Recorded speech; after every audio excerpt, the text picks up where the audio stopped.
நவரசம் YouTube channel சார்பாக உங்கள் அனைவருக்கும் எனது வணக்கத்தை தெரிவிச்சுக்கிறேன். நவரசம் யூடியூப் சேனல் வாரந்தோறும் ஒரு புதிய தலைப்புகளை விவாதம் செய்வது அவங்களுடைய வழக்கம். அதுவும் சமூகத்துக்கு பயன்படக்கூடிய வகையில் அந்த கருத்துக்களை மக்களிடம் கொண்டு போய் சேர்ப்பது என்பது அவங்களுடைய இலக்குகளில் முக்கியமானது. அந்த அடிப்படையில் இந்த வாரம் ஒரு புதிய தலைப்பை மாணவர்கள் மத்தியில் வைத்து ஒரு விவாதத்தை செஞ்சு பார்க்கலான்னு நினைக்கிறாங்க. அது முக்கியமான ஒரு தேவையும் கூட சமூகத்திற்கு. அதாவது இப்போ தேர்வு எழுதக்கூடிய சமயம் மாணவர்கள், அது அடிப்படையில் தேர்வு சமயங்களில் மாணவர்களுடைய படிப்பிற்கு பெரிதும் இடையூறாக இருப்பது அக்கம் பக்கத்தினரா சொந்தக்காரர்களா அப்படின்ற தலைப்பை முன் வச்சு இன்றைய தினம் ஒரு பட்டிமன்றத்தை நம்ம நிகழ்த்த இருக்கிறோம். இங்கே மாணவர்கள் 2 அணிகளாக பிரிஞ்சு தங்களுடைய கருத்துக்களை முன்வைக்க இருக்கிறாங்க. இந்த கருத்துக்கள் கேட்கக்கூடிய பார்வையாளருக்கு பயனுடைய வகையில் இருக்கும். ஏன்னா தங்களுடைய வீடுகளில் இருக்கக்கூடிய பிள்ளைகளை எப்படி வழி நடத்தணும், நம்ம என்னெல்லாம் எந்தெந்த விதத்தில் அவங்களுக்கு தொந்தரவாக இருக்கிறோம், அதையெல்லாம் எப்படி களையலாம் அப்படின்ற ஒரு கருத்தை இங்கே பேசக்கூடிய பேச்சாளர்களிடமிருந்து பார்வையாளர்கள் பெற்றுக்கொள்வார்கள் அப்படின்னு நாங்கள் நம்புகிறோம். அந்த புரிதல் தான் இந்த பட்டிமன்றத்தினுடைய வெற்றி அப்படின்னு நான் கருதுகிறேன். அதாவது சமூகத்தில் இது ஒரு பெரிய பிரச்சனையாக இன்றைக்கி பார்க்கப்படுது. தேர்வு சமயங்களில் மாணவர்கள் ஒரு பெரிய அளவிலான மன அழுத்தத்துக்கு உள்ளாகிறாங்க. அந்த மன அழுத்தத்துக்கு காரணம் இன்னது தான் அப்படின்னு எதையுமே நம்ம குறிப்பிட்டு சொல்ல முடியாது. ஏன்னா ஒரு பக்கம் வீட்டுக்குள்ளே இருந்து தன்னுடைய பெற்றோர்களிடமிருந்து ஒரு மன அழுத்தத்தை எதிர்கொள்கிறாங்க, அப்புறம் தன்னுடைய சொந்தக்காரர்களிடமிருந்து ஒரு அழுத்தத்தை எதிர்கொள்கிறாங்க. இது இல்லாமல் தன் வீட்டுக்கு அருகில் இருக்கக்கூடிய அக்கம் பக்கத்தினரிடமிருந்தும் அழுத்தத்தை எதிர்கொள்கிறாங்க. இதை நம்ம போகிற போக்கில் சொல்லிடாமல் இப்போ வீட்டுக்குள்ளே இருந்து பெற்றோர் மூலயமா எப்படி மாணவர்கள் அழுத்தத்தை எதிர்கொள்கிறாங்கன்னா, குழந்தை ஒரு 10ஆம் வகுப்பு 12ஆம் வகுப்பு படிக்கக்கூடிய ஒரு மாணவன் படிச்சுட்டு இருப்பான். மாலை ஒரு 6 மணிக்கு உட்காந்து தேர்வுக்கு தயார் பண்ணிகிட்டு இருக்கும்போது அப்போ தான் அம்மா சன் டிவியில் ஒரு தொலைக்காட்சி பார்த்துட்ருப்பாங்க. அவங்க தெளிவாக ஒரு விஷயத்த சொல்லுவாங்க, நீ உள்ரூமில் உட்காந்து படிடா கண்ணா, அம்மா சீரியல் பார்க்குறேன், உன்னுடைய கவனச்சிதறல் அதிகமாகும் அப்படின்னு மகனை மகனையோ மகளையோ வீட்டுக்குள்ளே ஒரு அறைக்குள்ளே படிக்க சொல்லிவிட்டு அவங்க வெளியே ஹாலில் உட்காந்து டிவி பார்ப்பாங்க. நம்ம நினைக்கிறோம் அவங்களுக்கு மாணவர்களுக்கு ஒரு தனி அறையை கொடுத்துட்டோம், அவன் நல்ல முறையில் படிச்சிருவான் நம்ம நினைக்கிறோம். அங்கே தான் வீட்டுக்குள்ளே இருக்கிற நம்ம தவறு செய்கிறோம். மாணவர்கள் படிக்கணும்னு எதிர்பார்க்குறோம், அவங்களுக்கு நேரத்தை கொடுக்குறோம், அவங்களுக்கு ஃபீஸ் கட்டுறோம், எல்லாம் செய்கிறோம். ஆனால் அவங்க படிக்கக்கூடிய நேரத்தில் நம்ம வேறு ஏதோ பொழுதுபோக்கு தொடர்பாக நம்ம இயங்கும் போது பிள்ளைகளுடைய மனமும் அதை நாடும் அப்படின்றத நம்ம மறந்துடுறோம். கண்டிப்பாக அதை நம்ம தியாகம் செஞ்சு தான் ஆகணும் இல்லையா? ஆனால் அது செய்கிறதில்ல. அப்படியே அக்கம் பக்கம் போய் பார்த்தீங்கன்னா, அதாவது தன் தெருவில் தன்னோடு இணைந்து வாழக்கூடியவங்களுடைய மனநிலையை பற்றியோ ஒவ்வொருத்தருடைய வாழ்க்கையை பற்றியோ இப்போலாம் நம்ம கவலைப்படுறதில்ல. பக்கத்து வீட்டில் பொது தேர்வு எழுதக்கூடிய பிள்ளை இருக்கிறான்னு நமக்கு தெரியும். இருந்தாலுமே கூட அப்போ தான் நம்ம என்ன பண்ணுவோம்னா, நம்ம வீட்டில் எதனா நிகழ்ச்சியை வச்சுட்டு அந்த நிகழ்ச்சியை சிறப்பாக செய்து முடிக்கணுன்றதுக்காக நல்ல ஒலிபெருக்கில் பாடலை போட்டு நம்ம நிகழ்ச்சியை ரொம்ப பிரம்மாண்டமாக கொண்டாடிட்டு இருப்போம். பக்கத்து வீட்டில் என்ன நடக்குது அப்படின்றத பற்றி நமக்கு கவலை கிடையாது. ஆனால் அந்த வீட்டில் இருக்கக்கூடிய பையன் தான் தினமும் நமக்கு உதவி செஞ்சிட்ருப்பான். அவன் படிச்சுட்டு இருக்கான் அப்படின்லாம் நம்ம கவலைப்பட மாட்டோம். நமக்கு உதவி தேவைப்படும் போது மட்டும் கண்ணுங்க வாடா அக்காவுக்கு ஒரு உதவி செஞ்சு கொடுறான்னு கூப்பிடுவோம். ஆனால் அவன் படிக்கிற நேரத்தை நம்ம கணக்கில் எடுத்துக்காமல் நம்ம வீட்டில் சத்தமாக டிவி பார்க்குறதா இருக்கட்டும் அல்லது நிகழ்ச்சி கொண்டாடுறதா இருக்கட்டும் எல்லாம் இருக்கும். அப்போ இந்த வீட்டுக்குள்ளேயும் சரி வீட்டுக்கு வெளியிலும் சரி மாணவர்களுக்கு பல விதத்தில் ஒரு மன அழுத்தத்தை உருவாக்கி கொடுக்குறாங்க. அவங்களுடைய கவனச்சிதறலுக்கு காரணமாக அமைகிறாங்க. இதை நான் ஒரு முன்னோட்டமாக தான் சொல்லியிருக்கிறேன். 2 அணியில் இருந்தும் அறிவுபூர்வமாக சிந்திக்கக்கூடிய வகையில் நிறைய அரிய கருத்துக்களை சொல்ல இருக்கிறாங்க. அவர்களுடைய கருத்தை கேட்போம். அப்புறம் இறுதியாக ஒரு நடுவர்ன்ற முறையில் என்ன தீர்ப்பு வழங்கலாம் அப்படின்றத அவர்கள் முன்வைக்கக்கூடிய கருத்துக்களின் அடிப்படையில் நம்ம முடிவு செஞ்சுக்குவோம். பார்வையாளர்கள் உங்களுக்கும் இதில் பங்கு இருக்குது. நீங்கள் இந்த நிகழ்ச்சியை கேட்டு முடித்த உடனே நீங்கள் உங்களுடைய கருத்துக்களையும் பதிவு செய்யலாம். இப்போ மாணவர்களுடைய படிப்பிற்கு பெரிதும் இடையூறாக இருக்கக்கூடியவர்கள் அக்கம் பக்கத்தினர் தான் அப்படின்ற அந்த கருத்தை வலியுறுத்தி முதல்ல பேச வராங்க சத்யா. வாங்கம்மா, உங்களுடைய பேச்சை வழங்குங்க.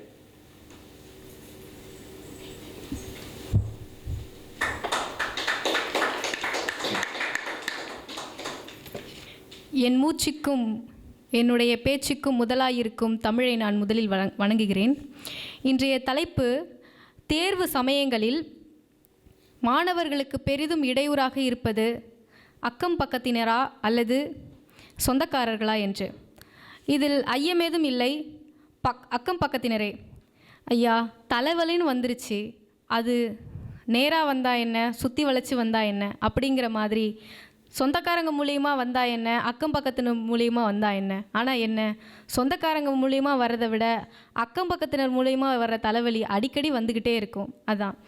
அதாவது எங்கும் எதிலும் நிறைஞ்சு இருக்கிறவங்க நம்ம சுற்றி இருக்கிறவங்க இல்லையா, யாதும் ஊரே யாவரும் கேளீர்னு சொன்னாங்க. நம்மளை நிறைஞ்சு இருக்கிறவங்க சொந்தக்காரங்க ஏதாவது ஒரு விழாக்களில் மட்டும்தான் கூடுவாங்க. ஆனால் ஒரு நல்லதோ ஒரு கெட்டதோ, ஒரு துக்கமோ ஒரு சந்தோஷமோ, வாழ்வில் வந்து எல்லா சமநிலையிலையும் நம்ம கூட நிறைஞ்சு இருக்கிறவங்க நம்மளோட அக்கம் பக்கத்தினர் தான்.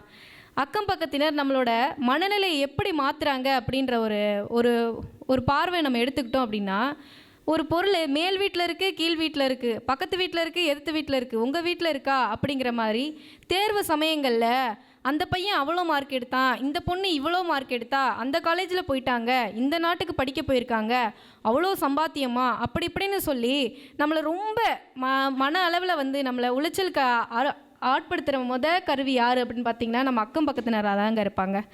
நம்மளோட அக்கம் பக்கத்தினரில் நடுவரையா இதில் நல்லா கவனிக்க வேண்டிய ஒரு விஷயம், நம்ம அக்கம் பக்கத்தினர்கள் நம்மளுடைய வளர்ச்சிக்கு எந்த அளவுக்கு வந்து ஒரு பெரிய ஊன்றுகோலாக இருக்காங்க அப்படின்னு பார்த்தீங்கன்னா, நம்ம வந்து 10ஆம் வகுப்போ ஒரு 12ஆம் வகுப்போ பரீட்சைக்கு வந்து ரொம்ப ஆயத்தமாக நம்ம வந்து தயாராகிட்டு இருப்போம். அந்த நேரத்தில் கன்னிராசி நேயர்களே அப்போ பக்கத்து வீட்டுக்காரர் நல்லா சவுண்டு வைப்பான், ஏன்னா நமக்கு கன்னிராசியாக இருக்கும். நம்ம தான் இப்போ 12ஆவது பரீட்சைக்கு விழுந்து படிச்சுட்டு இருப்போம். கன்னிராசி நேயர்களே, இன்றைய நாள் உங்களுக்கு கொஞ்சம் மந்தமாகத்தான் இருக்கும். நமக்கு அன்றைக்கி கணக்கு பரீட்சையாக இருக்கும். திட்டுன்னு ஓடி வருவான், ஐயா இன்னைக்கு பரீட்சைக்கு போகாதீங்க. எதுக்கியா? உங்களுக்கு இன்னைக்கு நாள் மந்தமாக இருக்குமா? கேட்குமாயா? அதாவது உங்கள் வீட்டில் டிவி இருக்காது, உங்கள் அப்பா அம்மா உங்களை பார்க்க விட மாட்டாங்க, உங்களுக்கு ராசி பலன் தெரியணும்ல, பக்கத்து வீட்டுக்காரர் உதவி பண்றாரு. ஐயா, ராசி பலன் எல்லாமே நம்ம வீட்டில் பார்த்தாலும் பக்கத்து வீட்டுக்காரன் பார்த்து சொல்றப்ப நமக்கு மனசு அப்படி பதறும் இல்லைங்கய்யா. அதுதாங்க எங்க மெயின். பதறணும் நம்ம, அதாவது நம்மள ஒரு பதட்டத்திலேயே வச்சிருக்கிறது தாங்க பக்கத்து வீட்டுக்காரங்க. அதான் பக்கத்து வீட்டுக்காரர்கள் அப்படின்னு நமக்கு வந்து பேரே வச்சிருக்காங்க. அதாவது தேர்வு என்பது பள்ளிக்கூடங்களில் மட்டுமல்ல, கல்லூரிகளில் மட்டுமல்ல, வாழ்க்கையை எதிர்கொள்ளும் எல்லா விதத்துமே தேர்வு தான். இன்னைக்கு வந்து ஒரு பஸ்ஸில் நம்ம வந்து முட்டி மோதி வந்துட்டோம் அப்படின்னா, அப்பாடா ஜெயிச்சிட்டோம்ப்பா அப்படிங்கிற மாதிரி இருக்குது. ஏன்னா இந்த மெட்ராஸ் சூழ்நிலையில் எத்தனையோ பஸ்ஸுகளில் தொங்கிட்டு வர நிலைமை வந்து இன்றைக்கி எல்லாருக்கும் இருக்குது. அதில் வந்து வெற்றிகரமாக கீழே விழாமல், அடிபடாமல், கண்டக்டர்கிட்ட திட்டு வாங்காமல், 4 பொம்பளை பிள்ளைகள்கிட்ட மிதி வாங்காமல் வந்து சேர்றதே ஒரு பெரிய வெற்றி தாங்க. தேர்வு வெற்றி மட்டும் இல்லை. அப்படிங்கிற பட்சத்தில் தேர்வுங்கிறது எவ்வளோ பெரிய சவாலாக இருக்கும். அதுவும் அந்த குரூப் எக்ஸாம் படிக்கிறவங்க சொல்லியே ஆகணும் ஐயா, நடுவரையா நீங்கள் இதை பற்றி கன்சிடர் பண்ணியே ஆகணும். இந்த குரூப் எக்ஸாம் படிக்கிறவங்களாம் பார்க்கணும், வருஷமாக படிக்கிறீங்க, இந்த வருஷமாக வாங்குவீங்களா, போஸ்டிங் வாங்கிடுவீங்களா அப்படின்னு அந்த கேள்வி இருக்கும் பார்த்தீங்களா. அந்த கேள்வி நம்மளை சுட்டுக்கிட்டே இருக்கும். நடுவர் அவர்களே, இன்னுமா நீ உயிரோட இருக்கிற கேட்குறாங்க, இன்னுமா நீ உயிரோட இருக்கிற. இதுக்கு அதாவது நம்மளுடைய முயற்சிகளை வந்து தன்னைத்தானே வந்து தாழ்த்திக்கிறது அப்படின்னு ஒரு வகையில் இருந்தாலும், எப்படியோ ஒரு வகையில் மீண்டு எழுந்து ஓடி ஜெயிச்சிருவோம்ப்பான்ற ஒரு நம்பிக்கை நமக்கு இருந்தாலும், பக்கத்து வீட்டுக்காரன் எதிர்த்து வீட்டு ஷீலாக்கா இருக்காங்கல்ல, அவங்க பொண்ணு இந்த மாதிரி தான் படிச்சுட்டு இருந்தா, படித்து ஒரு மாதிரி பித்து பிடிச்ச மாதிரி ஆயிடுச்சு. அப்புறம் என்ன பண்ணேன், நல்லா படித்த ஒரு பொண்ணுக்கு இப்படிப்பட்ட மாப்பிள்ளை கிடச்சிருச்சான்னு நம்மளே ஒரு பக்கம் அந்த ஒரு எதிர்வினையாக பேசுகிறது நமக்கு ஒரு பயமாக இருக்கும். ஐயோ நாளைக்கு நமக்கு அப்படி ஆயிருமோ அப்படிங்கிற பட்சத்தில். அதாவது ஒரு முகலாய மன்னர் இருந்தாருங்க ஐயா, நடுவரையா. ஒரு பாபர்னு ஒரு முகலாய மன்னர் தன்னோட மகன் வந்து உயிருக்கு போராடிட்டு இருக்க சமயம் அவர் வந்து என்ன வந்து இறைவன்கிட்ட பிரார்த்திக்கிறார் அப்படின்னா, என் மகனின் உயிருக்கு பதிலாக என் உயிரை எடுத்துக்கொள் கடவுளே, என் மகனை வந்து அரியாசனத்தில் நான் வந்து அமர்த்தி பார்க்கணும் அப்படின்னு வந்து அவர் ஆசைப்படுறாரு. அதனால இறைவன் அதற்கு வந்து செவிசாய்த்து அவங்க மகனோட உயிரை வந்து உயிர்ப்பித்து கொடுத்ததா வந்து வரலாறு சொல்லுது. அதே மாதிரி இன்றைய இளைஞர்கள், இன்றைய தேர்வர்கள் சந்திக்கும் எல்லா சவால்களும் என்ன தெரியுமா, என் எதிர்காலமே என் வாழ்க்கையே நீதான். தேர்வை பார்த்து சொல்கிறான், என் எதிர்காலமே என் வாழ்க்கையே நீதான், உன்னை நான் அடைய என் உயிரை பிணையம் வைக்கிறேன். இந்த ஒரு வழி பாதையில் நான் புத்தகத்துடன் பயணிக்கிறேன். பிழைத்தாலும் மறைந்தாலும் நாளைய செய்தித்தாளில் என் முகம் வரும். அது வரலாறை தாங்கி உள்ளதா இல்லை வரலாறை வீழ்த்த உள்ளதா என்பது உன் கையில் தான் இருக்கிறது அப்படின்னு அவ்வளோ, அதாவது தன்னோட உயிரை பணயமாக வச்சு ஒவ்வொரு தேர்வர்களும் தன்னோட வாழ்க்கையை பயணிக்கிறாங்க. ஆனால் எளிதில் அதை குறை கூறுறதுக்கும் சரி, ஒருத்தருடைய மனதை நோகடிக்கிறதுக்கும் சரி, அக்கம் பக்கத்தினர் வந்து அஞ்சுவதே இல்லை.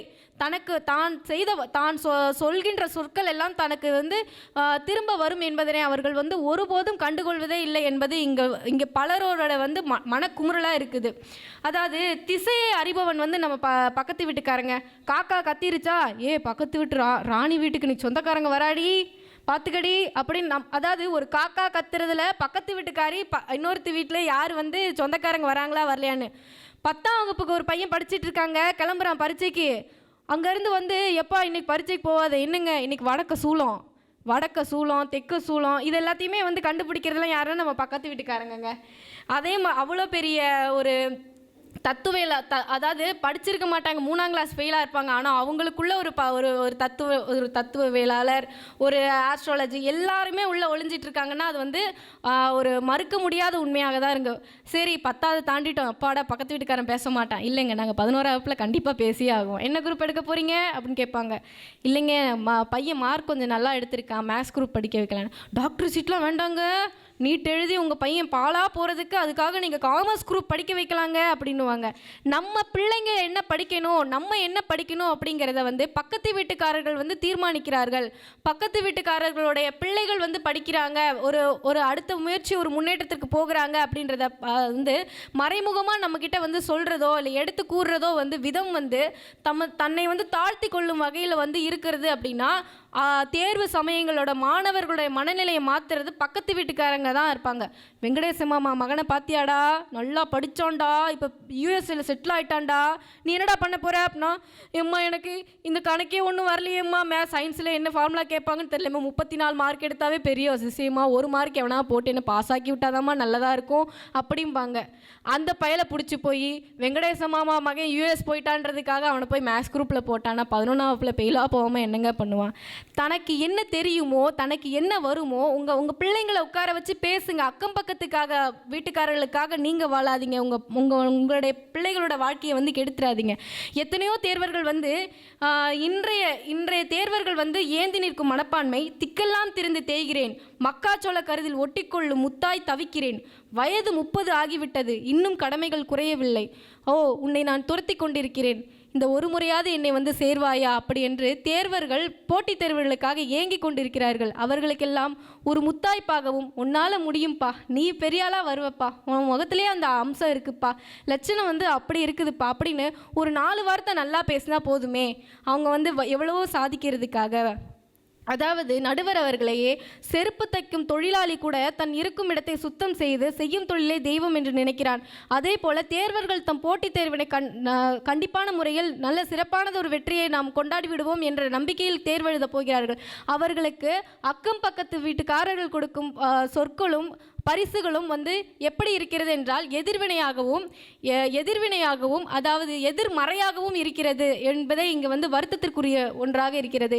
எனவே தேர்வு சமயங்களில் மாணவர்கள் சந்திக்கும் பெரிய சவால், பெரிய இக்கட்டு அக்கம் பக்கத்தினரே என்று எங்களுக்காக நீங்கள் பேசி எங்களுக்காக இந்த பட்டிமன்ற தலைப்பை எங்களுக்கு சாதகமாக வழங்கும்படி உங்களை வேண்டி விரும்பி கேட்டுக்கொள்கிறேன். நன்றி, வணக்கம். ரொம்ப சிறப்பாக வந்து சத்யா பேசி முடிச்சிருக்கிறாங்க. சொல்லப்போனால் இப்போ அவங்களுடைய விவாதத்தை கேட்ட உடனே இப்போவே தீர்ப்பு கொடுத்துடலாம் அப்படின்னு தான் தோணுது.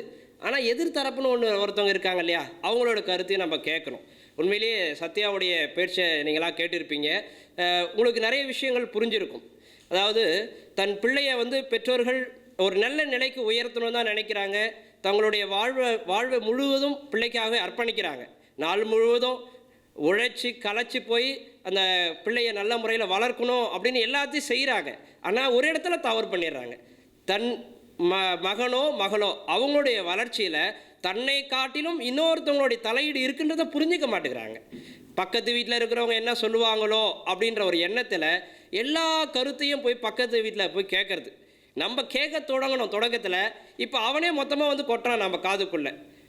அப்போ பக்கத்து வீட்டில் இருக்கிறவங்களுடைய வார்த்தையை கேட்டு கேட்டு நம்ம பிள்ளைகளை வளர்க்கும்போது பிள்ளைங்களோட எதிர்காலத்தை அது வீணாக்கிடும் அப்படின்றத முதல்ல பெற்றோர்கள் புரிஞ்சிக்கணும். அதுதான் சத்யா வந்து மிகச்சிறப்பாக எடுத்து சொன்னாங்க. நிறைய உதாரணங்களை சொன்னாங்க.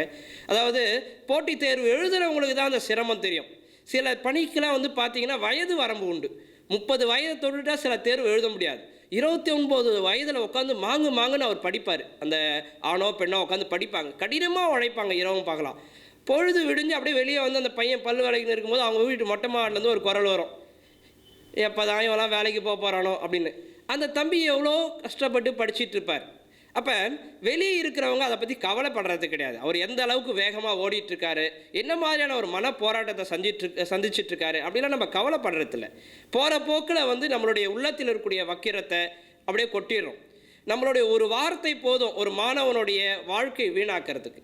அதுவும் பெற்றோர்கள் இதை புரிஞ்சுக்கணும். தன்னை காட்டிலும் தன் பிள்ளைகளுடைய வளர்ச்சியில் வெளியே யாரும் அப்படி அதிகப்படியான அக்கறையை செலுத்திட முடியாது. நம்ம வந்து இந்த அக்கம் பக்கத்தினுடைய வார்த்தைகளுக்கு பேச்சுகளுக்கு அதிக முக்கியத்துவம் கொடுக்க வேண்டிய அவசியமே கிடையாது. அதுவும் நம்ம பிள்ளைகளுக்கு நம்ம தான் ஊக்கம் தரணும். நீ படிடா, எத்தனை ஆண்டு வேணாலும் எடுத்துக்கோ, வெளியே என்ன சொல்கிறோம் அதெல்லாம் காதில் வாங்காத, நீ மெதுவாக கூட வேலைக்கு போ, உங்கள் பின்னாடி நாங்கள் இருக்கிறோம் அப்படின்னு வீட்டில் இருக்கிறவங்க ஆதரவு தரணும். அக்கம் பக்கத்தினருடைய பேச்சுக்கு ஆட்படக்கூடாது. அதை தான் வந்து சத்யா மிக தெளிவாக வந்து பதிவு செஞ்சுருக்கிறாங்க. அவங்களுக்கு எவ்வளோ அனுபவம் வந்திருக்குமோ தெரியல, எல்லாத்தையும் இங்கே கொட்டியிருக்கிறாங்க. இப்போ எதிர்த்தரப்பில் இருந்து சொந்தக்காரங்க தான் வந்து பிரச்சனைங்க, அக்கம் பக்கத்தினர்லாம் கிடையாது, அவங்க பாவம் போகிற போக்கில் அவங்க இருக்கிறாங்க, ஏதோ அவங்களால முடிஞ்ச நல்ல விஷயத்தை நமக்கு சொல்கிறாங்க அப்படின்னு பேச வராங்க. தமிழ், வாங்க தமிழ், உங்களுடைய கருத்துக்களை பதிவு செய்யுங்க.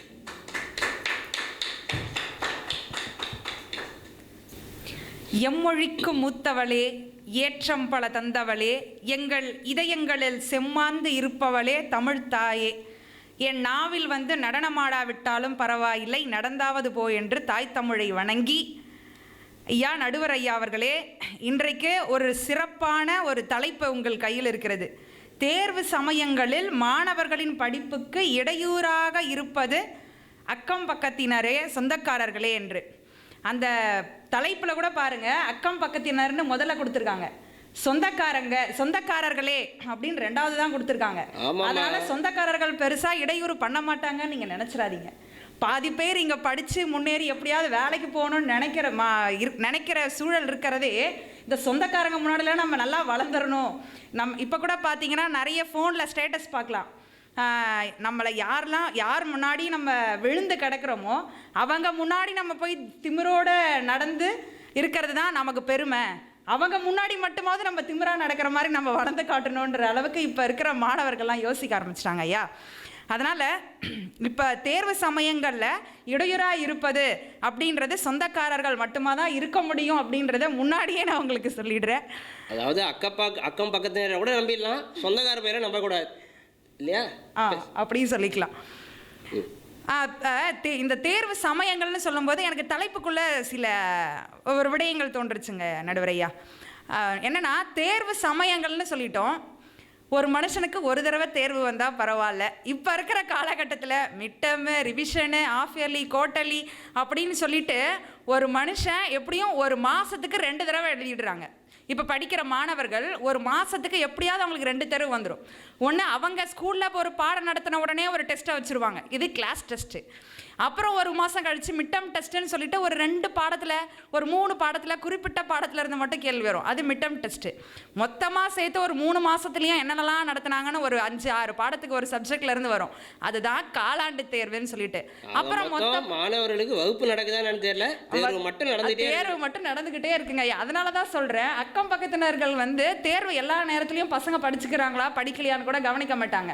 அவங்கள பொறுத்த வரைக்கும் ஏதாவது சொல்லணும், நம்ம பக்கத்தில் இந்த மாதிரி ஒரு மாணவன் படிச்சுட்டு இருக்கான், ஒரு பையன் படிச்சுக்கிட்டு இருக்கானே, அவனை பற்றி ஏதாவது சொல்லணும்னு தான் சொல்லுவாங்க. ஆனால் நம்ம சொந்தக்காரங்க இருக்காங்க பார்த்துக்கிங்களா, இப்போ இருக்கிற எல்லா காலகட்டத்திலையுமே மனுஷங்க கிட்ட எது அடிப்படை தேவையோ முக்கியமான தேவையா எது இருக்குதோ இல்லையோ, ஆனால் ஃபோன் இல்லாத மனிதர்கள் கிடையவே கிடையாது. முதல்ல ஃபோன் பண்ணி இப்போயே 10வது சேர்ந்துட்டானா சேர்ந்த நாள்லேருந்தே தொடங்க ஆரம்பிச்சிருவாங்க ஐயா. இப்போ ஒரு பையன் வந்து ஒரு 1ஆவதோ இப்போ 10ஆவதோ படிக்க ஆரம்பிச்சிட்டானா, இன்னைக்கு முதல் நாள் கிளாஸ் போயிருப்பான், அவனை ஃபோன் பண்ணி கேட்கணும் என்ன நடத்துனாங்க, அவங்க ஸ்கூலில் நிறைய நடத்திட்டாங்களா.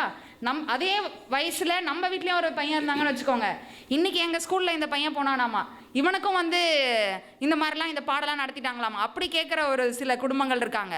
இன்னும் சில பேர் என்ன தான் நடத்தினாலும் பரவாயில்ல, நம்ம கடைசியாக கேட்டுக்கலாம், நம்ம கிட்ட இருந்து எதுவும் சொல்ல மாட்டாங்க.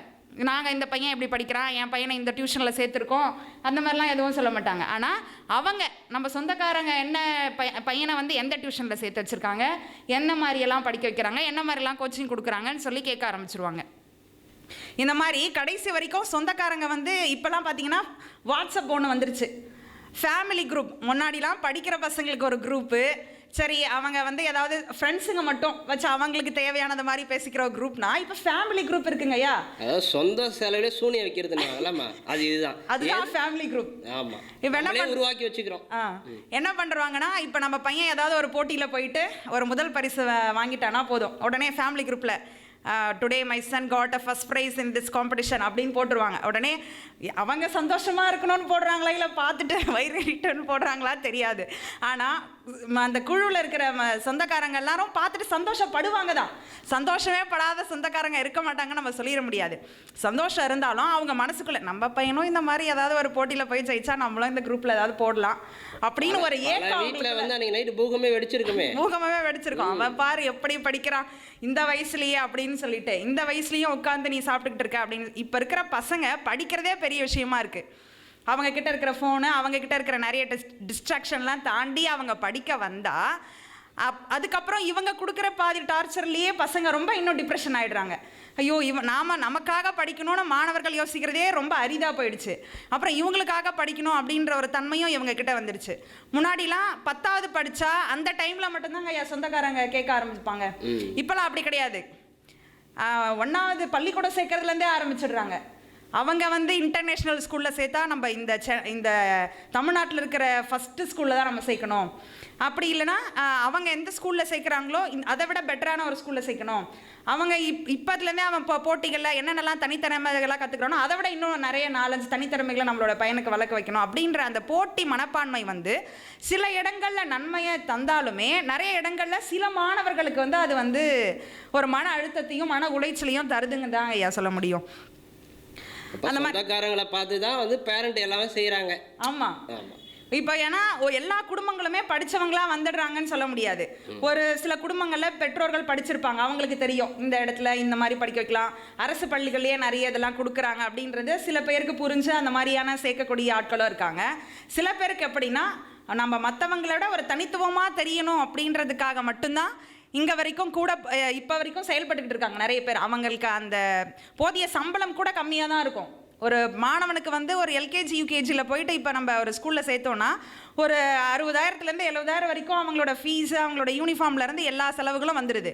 ஆனாலுமே நம்ம அந்த ஸ்கூலில் தான் நம்மளோட பையனை படிக்க வைக்கணும் அப்படின்ற அளவுக்கு நம்மளோட பெற்றோர்களும் நம்மளோட சொந்தக்காரங்களை பார்த்து இல்லை இவங்களோட நம்ம பெட்டராக பண்ணணுன்றதை யோசிக்க ஆரம்பிச்சிடறாங்க ஐயா. அந்த மாதிரி சொத்துக்கு மட்டும் பங்கு போடுறவங்க மட்டும் சொந்தக்காரங்க இல்லைங்க ஐயா. நம்ம வம்புக்கு எப்படியாவது அவங்கள எதையாவது சிந்திக்க வைக்கணும் அப்படின்னு சொல்லிட்டு வம்புக்கு பேசுகிறவங்களும் நம்மளோட சொந்தக்காரங்கன்னு சொல்லலாம். அந்த மாதிரி நான் ஒரு குறிப்பிட்ட இடத்துல பார்க்கும்போது நான் பார்த்துருக்கேன்.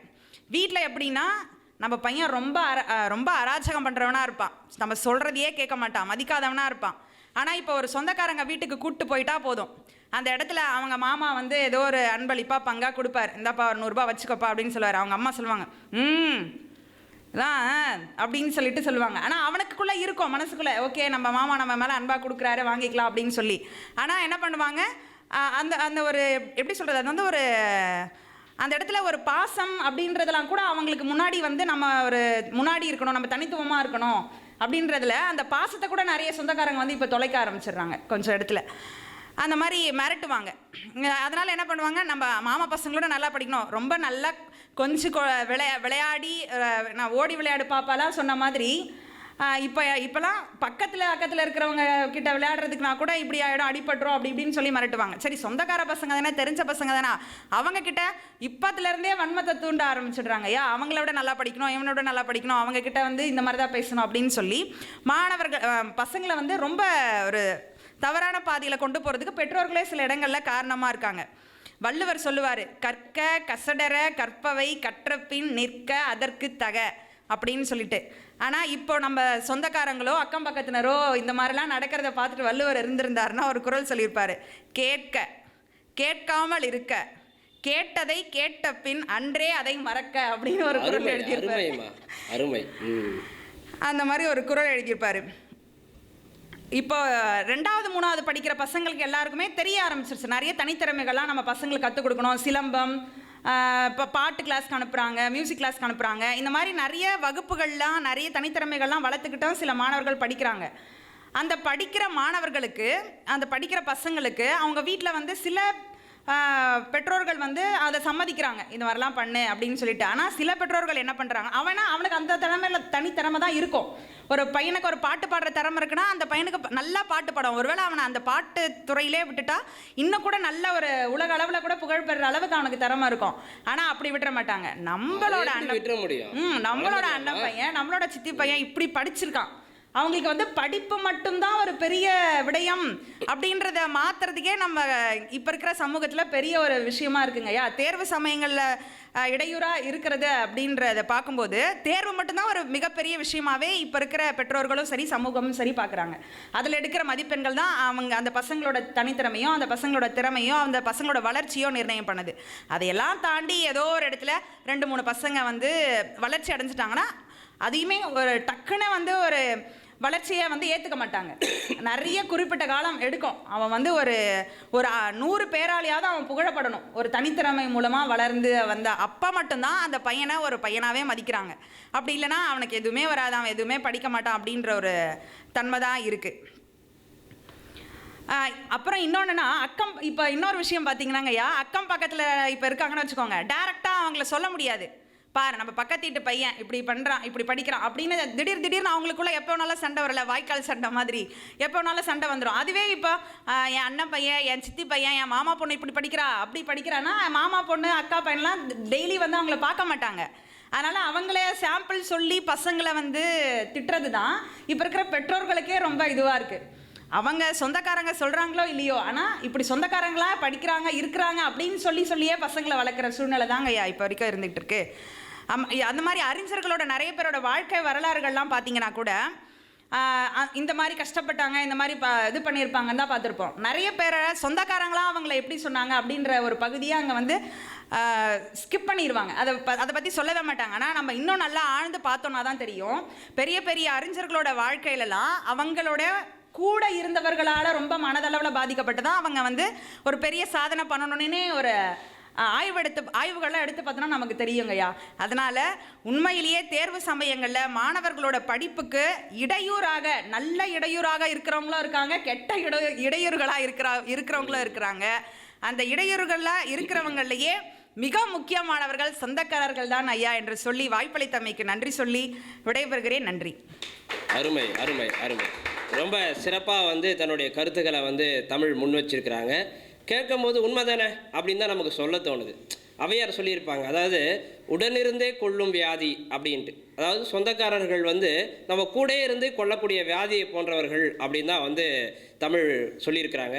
அதுவும் முக்கியமான ஒரு கருத்து சொல்லியிருக்கிறாங்க. அதாவது மக்கள் நல்லா கவனிக்க வேண்டும் இந்த கருத்தை. என்னென்னா, இந்த வாட்ஸ்அப்பில் இந்த ஃபேமிலி குரூப்னு ஒன்று இருக்குது பாருங்கள், அது அன்றைக்குமே இந்த பட்டிமன்றம் முடிஞ்சோடனே நீங்கள் டெலீட் பண்ணுறீங்கன்னு நான் நினைக்கிறேன். அப்படி அது நமக்கு வந்து நிறைய மன அழுத்தத்தை உருவாக்குது. அதாவது 2 பேருக்குமே. யாருக்கு அப்படின்னா, இப்போ பெற்றோர்களுக்கும் மன அழுத்தம், ஐயோ நம்ம மகனோ நம்ம மகளோ இந்த மாதிரி பரிசு வாங்கலையே, இவ்வளோ மதிப்பெண் எடுக்கலையே, முதல்ல அவங்க மன அழுத்தத்துக்குள்ளே தள்ளப்படுறாங்க அந்த செய்தியை பார்த்துட்டு. 2வது, அந்த மன அழுத்தத்தை எப்படி அவங்களால வெளிப்படுத்துறதுன்னு தெரியாமல் அதை வந்து கட்டுப்பாடு இன்றி பிள்ளைகள் மீது அதை வந்து வெளிப்படுத்திடுறாங்க. பிள்ளைகளை கூப்பிட்டு திட்டுறதோ அடிக்கிற அளவுலாம் போகுது, அடிச்சுட்டு அப்புறம் மருத்துவமனையில் போய் சேர்ந்து ட்ரீட்மெண்ட் எடுத்து அப்புறம் கூப்பிட்டு வராங்க. அப்படி பல நிலைக்கு வந்து இந்த மன அழுத்தம் நம்மளை கொண்டு போயிடுது. அப்போ இந்த நம்ம தமிழ் சொன்ன மாதிரி சொந்தக்காரர்கள் வந்து மாணவர்களுக்கு பெரிய அளவில் வந்து இடையூறாக இருக்கிறாங்க தேர்வு நேரத்தில் அப்படின்னு ரொம்ப அழுத்தம் திருத்தமாக சொல்லியிருக்கிறாங்க.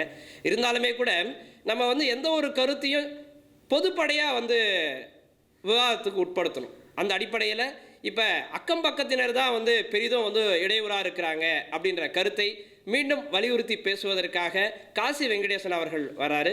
வாங்க, உங்களுடைய கருத்துக்களை பதிவு பண்ணுங்க.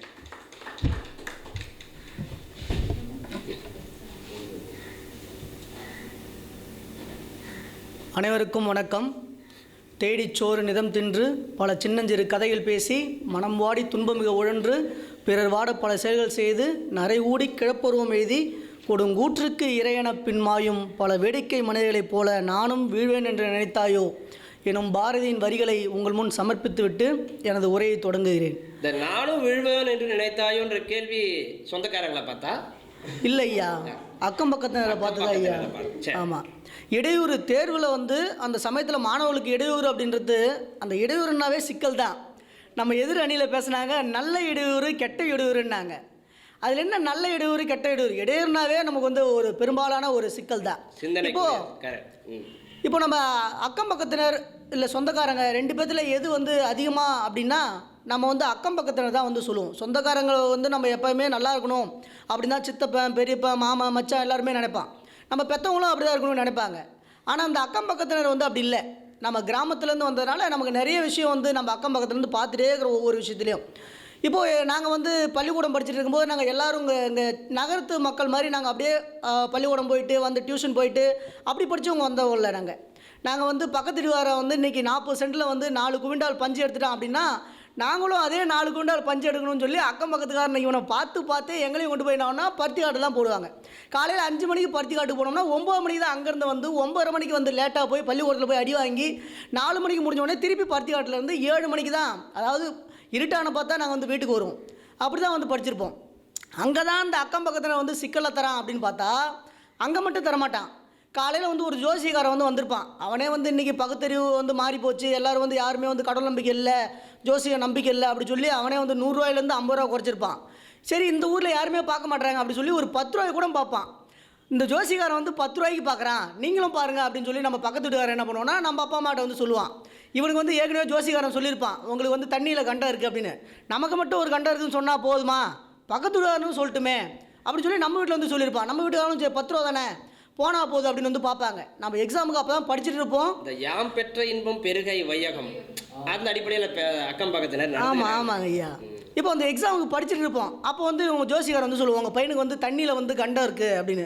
இவன் ஒரு குளத்தில் கண்டம் இருக்குது இல்லை ஏரியில் கண்டம் இருக்குது இல்லை ஆற்றுல கண்டம் இருக்குன்னா நம்ம மாற்றி இப்போ குளத்தில் கண்டோம்னா ஏரியில் குளிக்கலாம், ஏரியில் கண்டோம்னா நம்ம வந்து ஆற்றுல குளிக்கலாம். தண்ணியில் கண்டம் இருக்குது அப்படின்னா காலையில் குளிச்சுட்டு எங்கடா போய் குளிச்சுட்டு போகிறது, ஆற்றுலேயும் குளிக்க முடியாது குளத்துலேயும் குளிக்க முடியாது. அப்போ நம்ம வந்து சரி குளிக்காமல் கூட போயிடலாம் அப்படி வந்து கிளம்புவோம். சொன்னோம் அதோட போனானா இல்லை இவனுக்கு ஒரு போக்குவரத்தில் ஒரு கண்டம் இருக்குது, பஸ்ஸில் கண்டம் இருக்குது அப்படி சொல்லுவாள். நம்ம வந்து பள்ளி வந்து பக்கத்து ஊரில் தான் நம்ம போய் படிக்கணும். அப்போ பஸ் ஏறாமல் நம்ம படிக்கக்கூடாது. ஆமாம் ஐயா, நம்ம பஸ் ஏறாமல் போயும் படிக்கவும் முடியாது. ஐயா தம்பி நீ வீட்டுக்கு ஒரே ஒரு புள்ள, அதுவும் ஆம்பளை பிள்ளையாக வேறு போச்சு, நீயும் அந்த மாதிரி போய் ஏதாச்சும் ஜோசிகாரன் சொன்ன மாதிரி ஏதாச்சும் ஆச்சுன்னா அப்படி ஒன்றும் நமக்கு படிப்பு முக்கியம் இல்லை, எழுதாரா தம்பி அப்படின்னு நம்ம வீட்டில் வேறு வந்து சொல்லுவாங்க. இவங்கெல்லாம் எப்படியாச்சும் சமாளிச்சுட்டு நம்ம வந்து போகலாம் அப்படி வந்து எக்ஸாமுக்கு வந்து போவோம். இந்த எக்ஸாமுக்கு போகிறதுக்கு முன்னாடி இருக்கு ஐயா கரெக்டாக அந்த காலாண்டு பரீட்சையும் கார்த்திகை மாதமும் ஒன்றாவே வரும் ஐயா. நாங்கள் படிக்கணும் அப்படின்னு நினைக்கிறப்ப தான் இந்த பக்கம் நம்ம சபரிமலை ஐயப்பன் கும்புறவங்க வந்து கன்னி பூஜையிலேருந்து குரு பூஜையிலேருந்து விடிய அவங்க மட்டும் பாட்டாக போட்டுட்டு இருப்பாங்க. பாட்டு கூட அந்த கோயிலை சுற்றி இருக்கவங்களை மட்டும் கேட்டால் போதுன்னு இன்னொன்னா அப்படி இல்லை, காட்டு கொட்டாயிலேருந்து ஊர்லேருந்து எல்லோரும் வரணுன்றதுக்காக வால்யூம் வந்து ரொம்ப ஏற்றி வந்து வைப்பாங்க.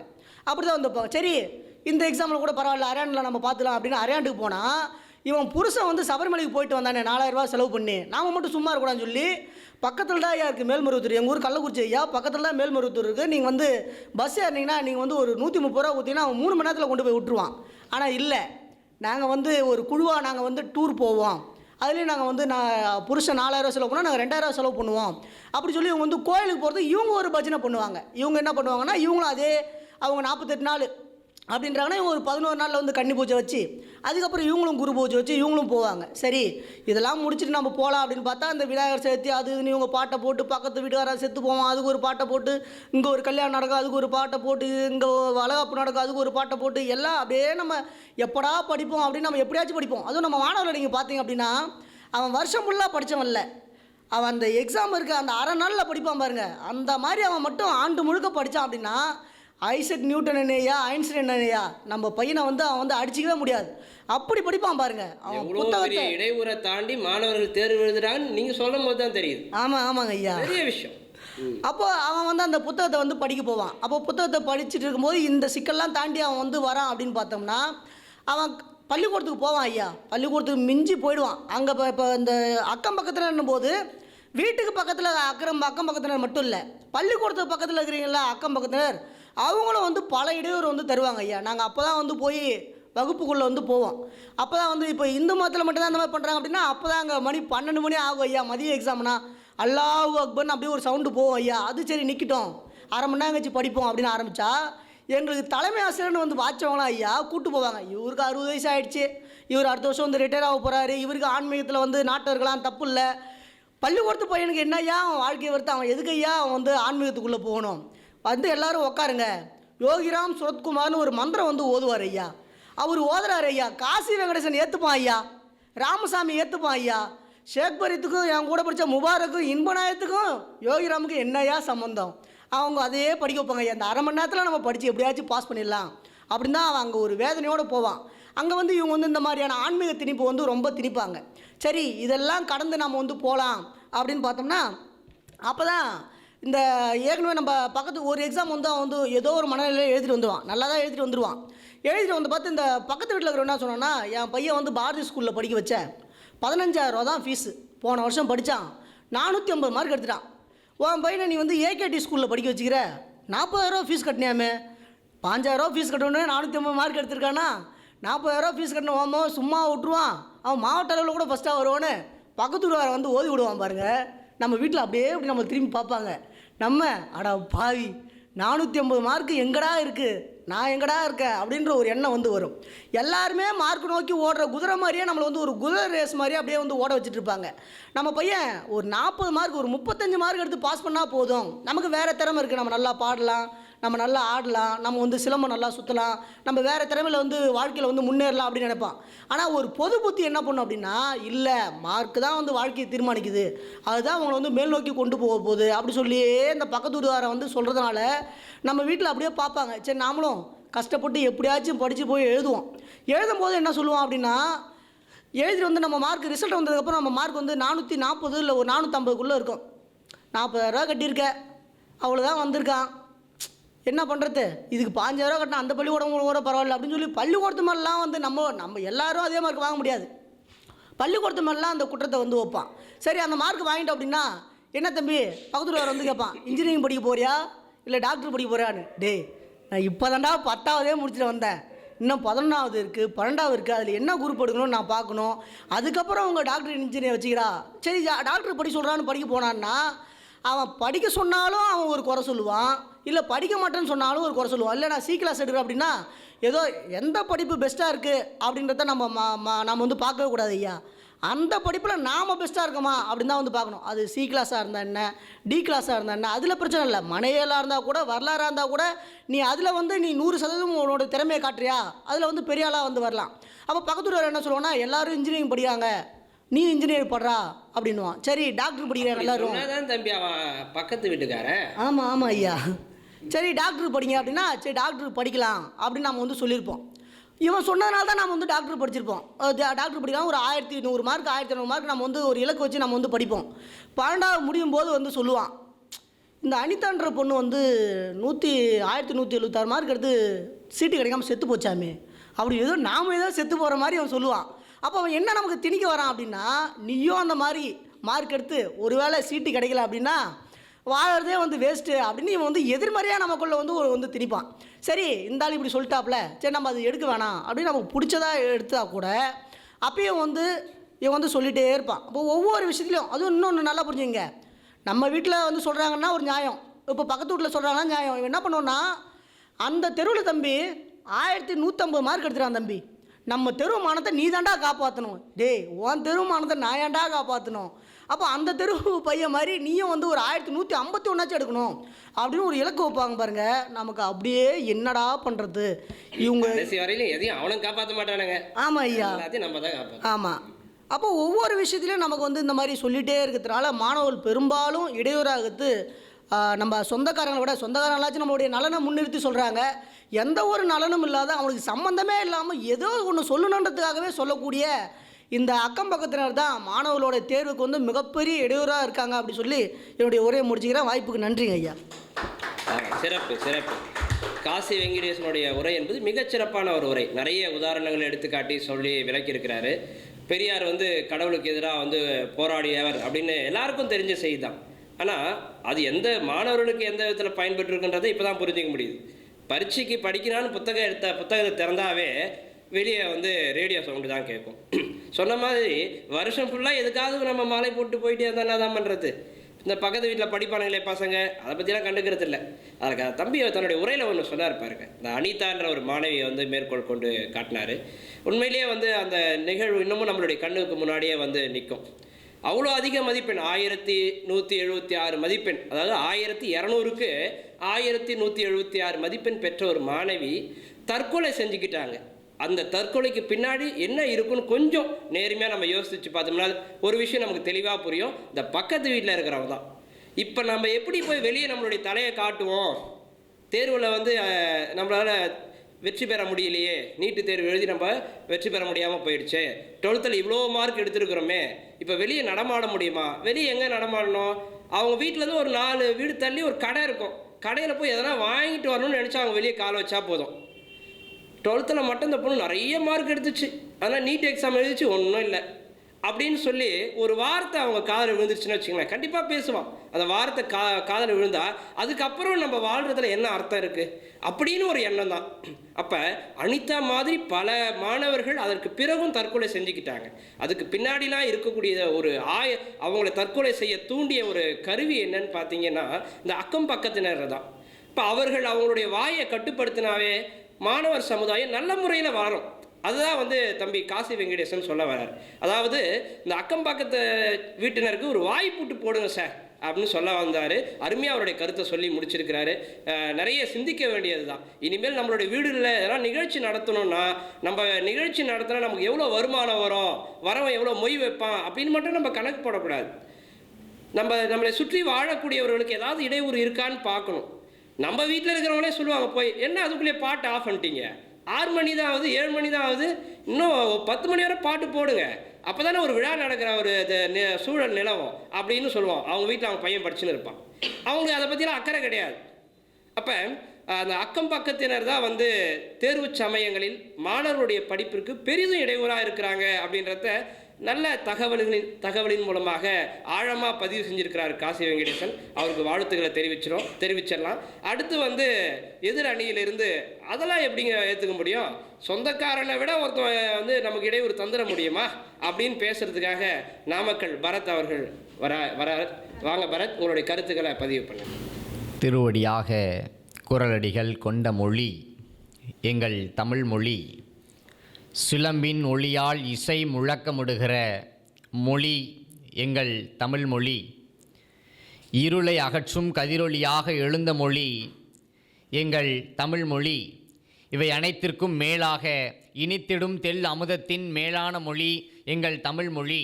அந்த தமிழ் மொழியினையும் அந்த தமிழ் அன்னையினுடைய மடியினிலே தினந்தோறும் தவழ்ந்து கொண்டிருக்கக்கூடிய தவப்புதல்வனாகிய உங்கள் அத்துணை பேருக்கும் என்னுடைய மனமார்ந்த வணக்கங்களை தெரிவித்துக் கொண்டு எனது உரையை துவங்குகிறேன்.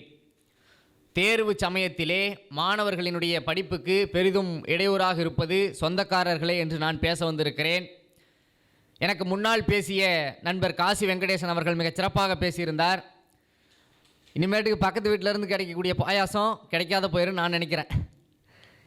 ஏன் அப்படின்னா பக்கத்து வீட்டில் நம்ம என்னென்ன ஏதாவது புதிய உணவுகள் செஞ்சாலும் அங்கேருந்து வரக்கூடிய அந்த வாசனையின் மூலமாக அவன் என்ன செய்கிறான் அப்படிங்கிறத மாணவர்கள் நீ படிச்சுக்கிட்டே இருந்தீங்கனாலும் சரி. இல்லை, இது காசி வெங்கடேசனுக்கு மட்டும் சொல்கிற மாதிரி இல்லை, நடுவரே தீர்ப்பு அக்கம் பக்கத்தினருக்கும் கொடுத்துடாதீங்க, உங்களுக்கு தின்பண்டம் கிடைக்காது. ஆமாங்க, புரிஞ்சா சரி. ஓகே, இப்போ அந்த வாசனையை வச்சு இவர் என்ன செய்கிறாங்க அப்படின்னு சொல்லிட்டு, அம்மா பக்கத்து வீட்டில் ஏதோ செய்கிறாங்க பாருங்கள், வாங்கிட்டு வாங்க அப்படின்னு சொல்லி ஒரு தூண்டுதலாக தூண்டி விட்டு அந்த கிடைக்கிற பொருளாக இனிமேட்டு கிடைக்காதுன்னு நினைக்கிறேன். சரி, நம்ம பாயிண்ட்டுக்கு வருவோம். எனக்கு முன்னாடி பேசின அந்த தோழி மாதவி மாதிரியே இருக்காங்க, வில்லுப்பாட்டு மாதவி மாதிரியே இருக்காங்க, அது சத்யா அவங்க பேர். அடிநாக்கிலே நஞ்சும் நுனிநாக்கிலே அமுதமும் வச்சு பேசுன மாதிரி பேசினாங்க. நமக்கு பக்கத்து வீட்டுக்காரங்கனால எந்த ஒரு தொல்லையுமே இல்லை. நான் பள்ளிக்கூடம் படிக்கிற வயசுலேருந்துமே அப்படி தான். 50 ரூபா காசு இல்லை அப்படின்னு சொன்னால், அப்பா எனக்கு 50 ரூபா காசு இல்லை, இருடா ஒரு 5 நிமிஷம் ஆகட்டும், இருடா ஒரு 10 நிமிஷம் ஆகட்டும். 10 நிமிஷம் கழிச்சு கேட்டால் அடி விழும். ஏன் முந்தா நேற்று கொடுத்த 50 ரூபா என்ன பண்ணேன், ஃப்ரெண்ட்ஸு சாப்பிட்டான், ஃப்ரெண்ட்ஸு செலவு பண்ணுறதுக்காக நான் கொடுத்தேன் அப்படின்னு சொல்லுவார். அப்படி சொன்னதுக்கு அடுத்து நம்ம ஓன்னு அழுதுகிட்டு ஒப்பாரி வச்சுக்கிட்டு இருப்போம். அப்போ தான் பக்கத்து வீட்டுக்காரர் ஒரு பாட்டு போடுவார், சோதனை மேல் சோதனை போதுமடா. அந்த அந்த அந்த பாட்டை போட்டு நம்மளுடைய மனதை வந்து ஆறுதல் படுத்தக்கூடிய ஒரு நபர் இருக்கிறார்கள் என்று சொன்னால் அது நம்முடைய அண்டை வீட்டுக்காரர்கள் தான் என்பதை நினைவில் வைக்க வேண்டும் நடுவர் அவர்களே. அதாவது நான் அப்போ தான் படிக்கிறதுக்கு ஒரு பரீட்சை டைம் இருக்கும். நேரத்தில் இந்த பக்கத்து வீட்டுக்காரன் பணம் கொடுப்பான் தம்பி. ஆமாம் ஆமாம் சார், ஆமாம். படிக்கிறதுக்கு அப்போ தான் வந்துட்டு நான் பரீட்சைக்கு என் வருஷத்தில் ஒரு நாள் கூட படிக்க மாட்டேன். பரீட்சைக்கு 1/2 மணி நேரத்துக்கு முன்னாடி தான் எடுத்து புத்தகத்தை வைப்பேன். அப்போ தான் எங்கள் அம்மா ரிமோட்டை எடுத்து கொண்டையிலிருந்து எடுத்து இப்படி ஒரு அழுத்துவாங்க. என்னடான்னு பார்த்தா கண்ணுமணின்னு ஒரு சீரியல். அதை முடிச்சுட்டு சரி அப்படியே விட்டுருவாங்கன்னு பார்த்தா சத்யா, அப்படியே தொடர்ச்சியாக தெய்வமகள், அப்படியே தொடர்ச்சியாக கதைகள் வரும். சரி மகிழ்ச்சி தான். அந்த கதைகள் வந்து ஓடுது, எங்கள் வீட்லேயும் அதான் தம்பி ஓடுது. ஆமாங்கய்யா, எல்லார் வீட்லேயும் ஓடுது. நடுவர் வந்து எங்கள் பக்கம்னு நினைக்கிறேன், இப்போ பேசுகிறத வச்சே தெரியுது, பார்ப்போம். ஓகே, அப்போ தான் அந்த கதையை வந்து வச்சதும், அம்மா நான் இப்போ தாம்மா படிக்கிறது உட்காந்துருக்குறேன், ஏம்மா கதையை போட்டு இப்படி என்னுடைய படிப்பை வந்து வீண் பண்ணுறேன் நான் கேட்டேன் அப்படின்னு சொன்னால், அம்மா நீ உனக்கு தான் தனியாக ரூம் இருக்குதே, ஓ ரூமுக்கு போ. அப்போ எனக்கு சொல்லிக் கொடுக்குறது யார்? என்னுடைய பெற்றோர்களாகத்தான் இருக்க முடியும். ஆனால் சொல்லிக் கொடுக்குறதில்ல, கதையை மட்டுமே கேட்டுக்கிட்டு இருக்கிறது. சரி ஓகே, நீ கதையை பாரு, அந்த கதையிலேருந்து என்ன தெரிஞ்சுக்கிட்டேனாவது சொல்லி என்னுடைய வாழ்க்கைக்கு நான் பயன்படுத்திக்கிறேன்னு சொன்னால், அதெல்லாம் இல்லை. முந்தா நேற்று சுரேஷ் வந்து சூர்யாவை சுட்டுட்டான், அவ்வளோதான். இந்த ஒரு விஷயத்திற்காக தன்னுடைய மகனினுடைய படிப்பிற்கு ஒத்துழைப்பு தராமல், ஆனால் பரீட்சையில் மதிப்பெண் வரவில்லை என்று சொன்னால், முன்னால் இருக்கக்கூடிய மூங்கில் குச்சி உடைகிறது என்று சொன்னால், இங்கு மாணவர்களை இழிவாக, அதாவது இந்த ஒரு வீட்டில் இப்போ நம்ம ஒரு பையன் படிச்சுக்கிட்டு இருக்கானா, அவனுக்கு ஒத்துழைப்பே தரதில்லை. ஒத்துழைப்பு தராத குச்சி எடுத்துகிட்டு வந்து, ஏன் படிக்கல? நான் தான் சொல்லி தந்தேன்ல, பள்ளிக்கூடம் எதுக்கு போகிற? நாளிலிருந்து எருமாடு வாங்கி தரேன், போய் மேய்.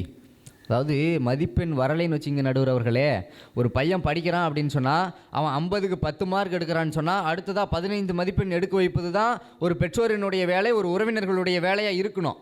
ஆனால் அதெல்லாம் இல்லை. 15 மார்க் எடுத்தியா, நீ அடுத்ததாக மாடு மேய்க்கப்போ, பண்ணி ஒன்று வாங்கி வரேன், மேய்ச்சிக்கிட்டு தெரியும். ஏன் அது மட்டும் அவமானமான வேலையா? அப்போது அந்த இடத்துல அவங்க அடுத்த ஒரு 15 மதிப்பெண் எடுக்க வைக்க வேண்டும் என்கிற ஒரு நோக்கம் இருந்தால், அவங்க கண்டிப்பாக வந்து 15 மதிப்பெண் எடுப்பாங்க. இல்லை நீ படிக்கவே வேணாம் போ அப்படின்னு சொல்லி ஒரு மாணவனுடைய வாழ்வை சிதைப்பது உறவினர்களாகத்தான் இருக்கிறார்கள். ஏன் இதை நான் சொல்கிறேன் அப்படின்னு சொன்னால், ஒரு பையன் அப்போ தான் இந்த சீரியல் தொல்லை அப்படிங்கிறது ஒரு பக்கம் இருந்தாலும், தந்தை அப்போ தான் குடிச்சிட்டு வருவார். எல்லா வீட்லேயும் இது நடக்கிறதில்ல, ஒரு சில வீடுகளில் நடக்கும். அதாவது அந்த பொண்ணு ஒரு பொண்ணு, பையனுக்கு பிரச்சனை இல்லை, பையன் ஊர் சுற்றிட்டு வந்து உட்காந்து படிப்பான். பொண்ணு இருக்காங்க அப்படின்னு சொன்னால் எவ்வளோ வேலைப்பளு இருக்கும். இந்த சமூகத்தில் எவ்வளோ இழிவு பிரச்சனைகளை எல்லாம் சந்தித்து நம்ம படிக்கணும் அப்படிங்கிற ஒரு நோக்கத்திற்காக ஒரு அரை மணி நேரம் எடுத்து புத்தகத்தை வைப்பாங்க. அந்த நேரத்தில் தான் அப்பா தண்ணியை போட்டு வந்து அம்மா கிட்ட சண்டை இழுத்து 2 பேரும் சண்டை கட்டிக்கிட்டு இருப்பாங்க. இந்த பொண்ணுக்கு அந்த படிக்கிற மனநிலையிலிருந்து வெளியே வந்துடும். அதுலேருந்து எப்படி அந்த பொண்ணு வந்து பரீட்சை எழுதுன்னு கேட்குறேன். சில காலம் கழித்து அந்த பொண்ணை வந்து நீ ஒழுங்காக படிக்கிறதில்ல, பள்ளிக்கூடத்தில் காதல் பண்ணிக்கிட்டு தெரியுற, ஸோ நீ 12வது முடிச்சதும் உனக்கு நான் கல்யாணம் பண்ணி வைக்கிறேன்னு ஒரு பெற்றோர் சொல்கிறாங்க அப்படின்னு சொன்னால், இதுதான் உறவினர்களுக்கு அழகான்னு கேட்குறேன். சமூகத்தில் பாதி பேருக்கு ஸ்கூல் முடிச்சோடனே கல்யாணம் பண்ணி வச்சிடறான். இல்லை அதுதான் நடுவர், சொந்தக்காரங்க தான் இருக்காங்க பிறகு. ஆமாங்க, ஆமாம். 12ஆம் வகுப்பு, அதாவது ஒரு குழந்தை வந்து படிக்க அதாவது உறவினர்கள் அப்படின்னு சொன்ன வச்சிங்களேன், உன் பிள்ளைய நீ படிக்க வையே, ஒரு நல்ல ஒரு வழிமுறைக்கு கொண்டு வா அப்படின்னு சொல்லக்கூடிய உறவினர்களை தாண்டி, இன்றைக்கு ஒரு குழந்தை சின்ன குழந்தையாக இருக்கும்போதே இந்த பொண்ணு என் பையனுக்கு தான் நீ கல்யாணம் பண்ணி வைக்கணும். அப்படி தான் எங்கள் அக்கா வந்து எங்கள் மாமனுக்கு கல்யாணம் பண்ணி வச்சோம். இந்த பொண்ணு என் பையனுக்கு தான் நீ கல்யாணம் பண்ணி வைக்கணும், இல்லைன்னா நம்ம பரம்பரையான சொந்தம் அத்து போயிடும். என்கிட்ட யாராவது சொன்னால் அப்படியே அத்து போயிட்டும் போடான்ருவேன். ஏன் இதை சொல்கிறேன் அப்படின்னா, ஒழுங்காக நல்ல முறையில் படித்து 2 பேரும் படிக்கட்டும், 2 பேரும் படித்து ஒரு நல்ல முறையில் வேலைக்கு வந்ததுக்கு அப்புறம் திருமணம் செய்து வையுங்கள் என்று கேட்டால் அதுக்கு ஒத்துழைப்பு தாராளம் கொடுக்கலாம். ஆனால் நீ படிச்சுக்கிட்டு இருக்கும்போதே கேட்ட 8வது படிக்கும்போது, ஏம்மா நான் உன் பொண்ணை என் பையனுக்கு கொடுக்க சொன்னேன், என்னாச்சு? 9வது படிக்கும்போது, அப்படியே தொடர்ச்சியாக 12ஆம் வகுப்பு படிக்கும்பொழுது 12வது முடிச்சிருச்சு, இப்போயாவது பொண்ணு தருவே தரமாட்டியா? ஏன்னா 12வது முடிச்சதுக்கப்புறம் ஓடிடுமா. இது ஒரு மூட நம்பிக்கை. எப்படி பையனுக்கு இருக்கக்கூடிய அறிவும் தானே அந்த பெண்ணுக்கு இருக்கும். அப்புறம் எப்படி வந்து உன் பையன் நிலையாக உன் வீட்டில் இருக்கும்போது அந்த பொண்ணு மட்டும் எப்படி ஓடிடுவாங்கன்னு நினச்சி பார்க்குறதில்ல உறவினர்கள். உடனே 12வது முடிச்சதும் சரி டைம் ஆகிடுச்சு கல்யாணம் பண்ணி வச்சிடலாமா, உடனே திருமணத்தை முடிச்சு வச்சு அந்த பொண்ணுடைய வாழ்க்கையை கடைசி வரைக்கும் சீரழிக்கிறது உறவினர்களாகத்தான் இருக்கிறார்கள். ஒரு இந்த பள்ளிக்கு செல்லக்கூடிய மாணவர்களினுடைய வாழ்வை சிதைப்பதும் உறவினர்களாகத்தான் இருக்கிறார்கள். ஏன் இதை சொல்கிறேன் அப்படின்னா, எங்கள் அத்தை பையனும் நானும் விளையாண்டுக்கிட்டு இருந்தோம் சின்ன வயசில், எனக்கு நல்ல நினைவு இருக்கிறது. சனினே ஏன் இவங்க கூட விளையாடுற, இவனே ஒழுங்காக படிக்க மாட்டான், நீ இவங்க கூட விளையாண்டுக்கிட்டு இருந்தால் எப்படி அப்படின்னு சொல்கிறாரு. எங்கள் மாமா சொல்கிறாரு. நான் என்ன சொல்கிறேன்னா, ஆக்சுவலாக நாங்கள் விளையாட்டு அப்படிங்கும் பொழுது ஒரு கதை சொல்லி விளையாட்டாக இருந்தோம். கதை சொல்லி விளையாட்டுக்கள், அதாவது அவன் ஒரு கதையை சொல்லுவான், அந்த கதைக்கு எதிர்கதை நாங்கள் சொல்லுவோம், அப்படி தான் விளையாண்டுக்கிட்டு இருந்தோம். ஆனால் அவன் சனினே இவனே படிக்க மாட்டான், இவங்ககிட்ட நீ வந்து அப்போது எங்கள் உறவினர்களுக்கு இடையிலான அந்த கல்வி சம்பந்த அந்த சொந்தங்களையும் அந்த கல்வி சம்பந்தமான அறிவுபூர்வ செயல்பாடுகளையும் தடுக்கிறது என்று சொன்னால் அது இந்த உறவினர்களாகத்தான் இருக்கிறார்கள் என்பதில் எந்தவித மாற்றமும் இல்லை. இந்த பக்கத்து வீட்டுக்காரர்கள்ட்ட வந்து பார்த்தீங்க அப்படின்னா ஒரு பையன் மார்க் எடுக்கலைன்னா ஈஸியாக சொல்லிடுவான். இப்போ நானே அப்படி தான் சொல்லுவேன். 100 மதிப்பெண், 100 மதிப்பெண்ணுக்கு எத்தனை மதிப்பெண்றா எடுத்த? 5 மதிப்பெண்ணுங்க. பக்கத்து வீட்டுக்காரர் வந்து கேட்டால் தெளிவாக சொல்லிடுவேன், 5 மதிப்பெண் எடுத்தேன். அதுக்கு பக்கத்து வீட்டுக்காரரு இனிமையா வா பாயாசம் வாங்கித்தா சொல்லிடுவார். ஏன்னா அடுத்த முறை நீ 10 மதிப்பெண் எடுத்துடுறான்னு சொல்லிடுவார். எங்கள் அப்பா கிட்ட வீட்டுக்கு ப்ராக்ரஸ் ரிப்போர்ட் எடுத்துகிட்டு போவேன். என்னப்பா ப்ராக்ரஸ் ரிப்போர்ட்டா, எத்தனை மதிப்பெண் வேணும்? சரி எத்தனை மதிப்பெண் நீ எடுத்துருக்குற அப்படின்னு சொல்லுவார். ஐயா அப்பா 5 மதிப்பெண்ணு சொல்கிறதுக்கு 5 நாள் தயங்குவோங்க. 5 மதிப்பெண்ணு சொல்கிறதுக்கு 5 நாள் தயங்குவேன். ஏன் அப்படின்னா சாட்டைக்குச்சி அங்கேருந்து வரும். ஏன்டா நான் உனக்கு செலவு பண்ணி படிக்க வச்சுக்கிட்டு இருக்கிறேன், நீ பள்ளிக்கூடத்தில் போய் ஊர் சுற்றி காதல் பண்ணிட்டு சும்மா தெரிஞ்சுக்கிட்டு இருக்கிறியா அப்படின்னு சொல்கிறது. அதனால தான் பக்கத்து வீட்டுக்காரர் பரவாயில்லன்னு சொல்லுவேன். பக்கத்து வீட்டுக்காரர் நம்மளை முன்னே ஏற்றி நடத்துவதற்காக அவர் ஒரு ஐடியா தான் கொடுக்குறாரு. ஆனால் நம்ம அப்பா என்ன பண்ணுறாரு, எடுத்தது சாட்டைக்குச்சி எடுத்து அடித்து நான் அடுத்த நாள் பள்ளிக்கூடமே போக முடியாத அளவுக்கு பண்ணிடுவார். ஒரு நாள் என் தம்பி எங்கள் அப்பா அடிச்சிட்டாரு. ஏன் அடித்தாருன்னா அண்டை வீட்டு பசங்களோட சேர்ந்து சுற்றுறதுக்கு அடித்ததுனால என்ன ஆகிடுச்சுன்னா அந்த பையனுக்கு இந்த சைடை என் தம்பிக்கு வீங்கிருச்சு. அடுத்த நாள் ஹாஸ்பிட்டலில் கூப்பிட்டு போய் உடனே ஊசி போட்டு இது உனக்கு தேவையான்னு கேட்டேன். இது உங்களுக்கு தேவையா அப்படின்னு கேட்டேன். ஸோ இப்படி இந்த நண்பர்களாக இருக்கட்டும் அல்லது அண்டை வீட்டுக்காரர்களாக இருக்கட்டும் ஒரு கல்வி சார்ந்து பேசுகிற பொழுது கூட இந்த உறவினர்கள் வந்து தடுக்கிறாங்க அப்படின்னு சொன்னால் இந்த உறவினர், அதுவும் இந்த சித்தப்பா சித்தியெல்லாம் சுத்தமாக நம்பிடாதீங்க. வருவாங்க ஒரு அரை மணி நேரம் ஒரு வெளியே போயிட்டோம் அப்படின்னு சொன்னால் அல்லது ஒரு கல்வி சார்ந்து வெளியே போயிட்டோம் அப்படின்னு சொன்னால் எங்கே போனான் உன் பையன், ஏன் இந்த மாதிரிலாம் பண்ணிக்கிட்டு இருக்கான், என்ன மார்க்கு 10 மார்க்கு. உடனே எங்கள் அக்காங்க இந்த இப்போ வந்த செமஸ்டரில் நான் பரீட்சை எழுதினேன். எங்கள் அக்கா ஃபோன் பண்ணாங்க, என்ன மார்க் எடுத்திருந்தேன் அப்படின்னு, இது எத்தனை சப்ஜெக்டில் அரியர் இல்லைன்னு கேட்டாங்க. அக்கா ஒரு சப்ஜெக்டில் தாங்க அரியர் இல்லை அப்படின்னு சொல்லியிருந்தேன். சரி 5 சப்ஜெக்டில் பாஸுக்கா, ஒரு சப்ஜெக்டில் தான் அரியர் அப்படின்னு சொல்லியிருந்தேன். அப்போது ஏன் அந்த ஒரு சப்ஜெக்ட் என்னாச்சு, எங்கள் அம்மா அதாவது எங்கள் பக்கத்து வீட்டில் அதாவது பேசி பழக்கமானதில் மாமான்னு சொல்லி ஒருத்தர் இருக்கார். பேசி பழக்கமானதில் உறவு கிடையாது, பேசி பழக்கமானது. அவர்கிட்ட வந்து நான் சொன்னேன், எத்தனை சப்ஜெக்ட் அரியரு? 1, பார்த்துக்கலாம் விட அடுத்த முறை, அவ்வளோதான். ஆனால் எங்கள் அக்கா எப்படி நீ ஒரு சப்ஜெக்டில் வந்து அரியர் வைக்கலாம், அப்போ நீ சென்னையில் வந்து என்ன பண்ணிக்கிட்டு இருக்கிற? அந்த கேள்வியை என்னை உட்புகுத்தி நான் மீண்டும் என்னுடைய கல்வியை தொடர முடியாத ஒரு நிலை தொடருகிறது என்று சொன்னால் அதற்கு முழு காரணம் உறவினர்களாகத்தான் இருக்கிறார்கள். இது எவ்வளோ கஷ்டத்தில் இருந்தாலும் அதிலிருந்து மீட்டு கொண்டு வருவது அக்கம் பக்கத்தினர்களாக இருக்கிறார்கள். ஆனால் இந்த சொந்தக்காரர்களை வந்து பார்த்தீங்க அப்படின்னு சொன்னால் நம்பிடாதீங்க. ஆற்றுக்குள்ளே போனீங்கன்னா அப்படியே தள்ளி விட்டு பின்னாடி போயிடக்கூடிய ஒரு கேரக்டர். அதனால் சொந்தக்காரங்க நல்ல பாம்பு எப்படி அப்படியே செத்து போன மாதிரி படுத்து நடிச்சிருக்கோம், அது மாதிரி நீங்கள் போய் தொட்டிங்கன்னா அவ்வளோதான், அப்படியே கொத்திரும். அது மாதிரி தான் சொந்தக்காரர்கள். எனவே இந்த சமூகத்தில் தேர்வு சமயங்களில் மாணவர்களினுடைய படிப்பிற்கு பெரிதும் இடையூறாக இருப்பது சொந்தக்காரர்களாக தான் இருக்கிறாங்க.